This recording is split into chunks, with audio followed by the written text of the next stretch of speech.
All humans are stardust. All humans share a chemistry with a biology with all other life on Earth. So why not look around and say, I'm not special because I'm different. I'm special because I'm the same as you, as others, as the tree, as the brook, as the animals, the woodland creatures. And we can all sit here and look up at the night sky and say, yes, we have kinship with the cosmos. I feel large because of that, not small. I think we're an evolved enough species to say, no, there is a right and a wrong. There's a better path and a not so good path. There is a transcendent self, at least, to chase, a better self, a projection. I think it's fair to project and believe in a delayed gratification that, no, I want my life to have some escalation. Yeah, I know it's going to have its downs and ups, but I want to have at the end, at least to have a small ramp. Or what the hell are we doing here? Or what is evolution? So at least to chase after that. I think like in life, you can get whatever you want, but you can't want whatever you want. If you don't want it, there's no creating that. I think if you really wanted it, you wouldn't need this like inspirational podcast to make you make that decision. You'd already be fucking doing it. That's not to be defeatist. It just means that like the only goal that anyone should have in life is one of happiness and fulfillment. And like this idea that you have to win to be happy could not be further from the truth. Why do we hear about rock stars and famous actors and these people that we see as sort of like the absolute apex of success in the industry? Why are they all killing themselves and dying of alcoholism and like all that darkness happening at the highest level? It's like, because that doesn't equal happiness. Like, what is happiness for you? Your mind, your emotions, your body. You have 100% control over what you do with these things. And that's where the game is won. You win the inner game, then you win the outer game. But a lot of people spent their life trying to win the outer game, they won and they're miserable. You look at your life as you look into the future and say, what fears am I holding on to? What fears that I'm allowing to imprison me? It's keeping me from breaking out. That's keeping me from living up to my true potential. That's keeping me from really being happy. That's keeping me from having a sense of adventure and excitement in my life. What's keeping me from controlling my destiny? What fears? And I'm giving that permission to. Notice what I said. That we must give our permission to fear to immobilize us. Because whatever discomfort you experience, whatever challenges or difficulty that it is, you got to handle it. Got to go up in there and wrestle with it. Will it be easy? No. Will it be challenging? Yes. See myself. Confronting my fears. Handling my fears. I'm more than able. If you're struggling, if you're frustrated with yourself, if you're at that point where you're so sick of yourself and your excuses, I've been there, Stephen's been there. This is a normal part of the human experience.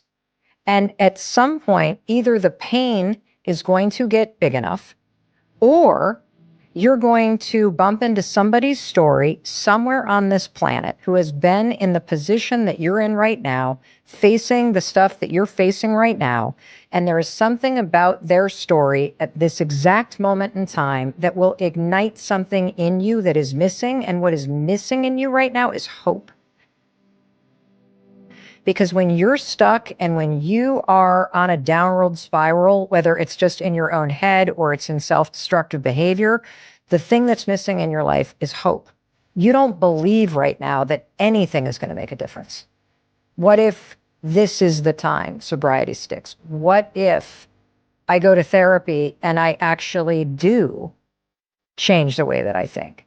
What if I could recover from this narcissistic abuse that I've been kind of struggling with after that relationship or that marriage? What if I could get out of debt? If that person did it, maybe I could do it.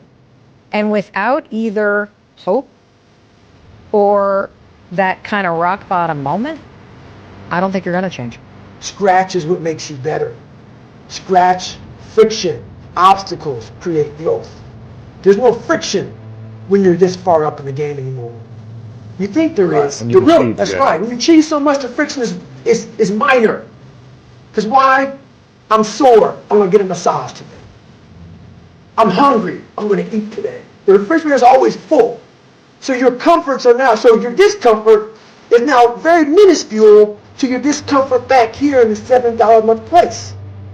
So you have to go back to the total discomfort to then raise your level of where you're at now. I'm not saying stay there and stay there. Visit it. And then you raise your level. You begin to realize that your dream and your gifts have so much meaning and so much value for you till your hunger for them will begin to push you past the fear. Your hunger to have them will give you a special drive.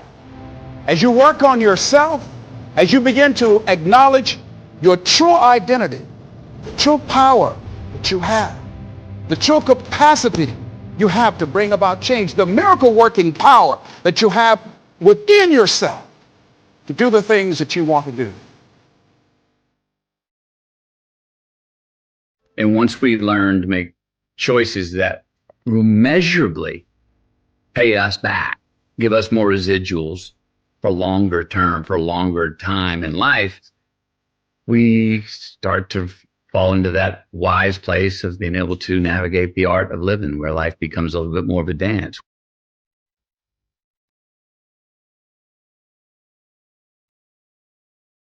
You're sitting on the edge of the bed trying to have an honest dialogue with yourself, and the little voice says, you know, it's pretty disgusting in here. And you think, well, I'm way above such trivial niceties as organizing my room. It's like, well, that's pride. That's arrogance. If you're above organizing what's actually yours, how in the world are you ever going to organize anything else? And so you get on your knees and you think, well, it's time to, you know, take a brush to the toilet. And maybe that's where you start. And that works. Like, that works. You start making those micro improvements, like real micro improvements, real on the ground, actual micro improvements to things you know that are wrong, you'll improve unbelievably rapidly.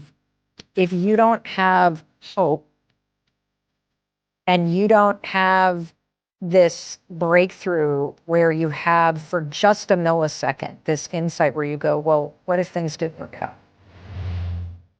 If you don't have that moment, most people stay so stuck in resignation.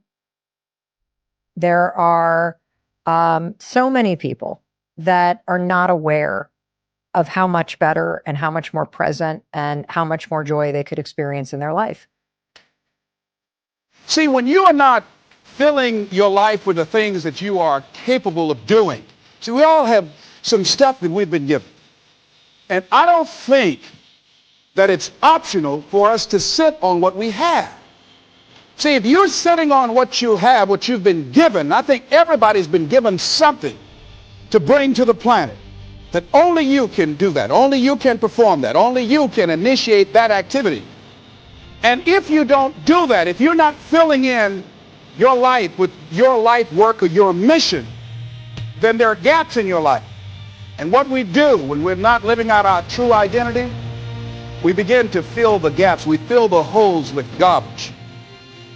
Success is getting what you want. Fulfillment is living what you're made for. This is dreams we're talking about. We're talking about dreams. Can you train your brain to appreciate? Because in the middle of whatever you're pissed off about or frustrated or fearful about or worried about, you're deleting all the things you can be grateful for, you can appreciate that are absolutely real. Be your own motivator, and you build yourself up.